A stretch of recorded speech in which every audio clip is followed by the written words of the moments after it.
Greater Bengaluru ಪ್ರಾಧಿಕಾರ ಚುನಾವಣೆಗೆ ಮುನ್ನ ಮತದಾರರ ಪಟ್ಟಿಯ ವಿಶೇಷ ತೀವ್ರ ಪರಿಷ್ಕರಣೆ ನಡೆಸುವಂತೆ ಖ್ಯಾತ ಉದ್ಯಮಿ ಮೋಹನ್ ದಾಸ್ ಪೈ ಸರ್ಕಾರ ಮತ್ತು ಚುನಾವಣಾ ಆಯೋಗವನ್ನು ಒತ್ತಾಯಿಸಿದ್ದಾರೆ. ಈ ಕುರಿತು ಮಾತನಾಡಿರುವ ಅವರು, ಅಕ್ರಮವಾಗಿ ದೇಶಕ್ಕೆ ಬಂದಿರುವ ಬಾಂಗ್ಲಾದೇಶ ಸೇರಿದಂತೆ ಇತರೆ ದೇಶಗಳ ವಲಸಿಗರ ಹೆಸರುಗಳು ಮತದಾರರ ಪಟ್ಟಿಯಲ್ಲಿ ಸೇರಿರುವ ಸಾಧ್ಯತೆಗಳಿದೆ ಎಂದು ಆತಂಕ ವ್ಯಕ್ತಪಡಿಸಿದ್ದಾರೆ.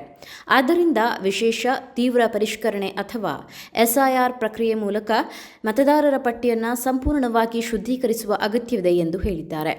ಕೆಲವು ರಾಜಕೀಯ ಪಕ್ಷಗಳು ಅಕ್ರಮ ವಲಸಿಗರಿಗೆ ಆಧಾರ್ ಸೇರಿದಂತೆ ವಿವಿಧ ದಾಖಲೆಗಳನ್ನು ಒದಗಿಸಿ ಮತದಾರರ ಪಟ್ಟಿಗೆ ಸೇರಿಸುತ್ತಿದೆ ಎಂಬ ಆರೋಪವು ಕೇಳಿಬರುತ್ತಿದೆ.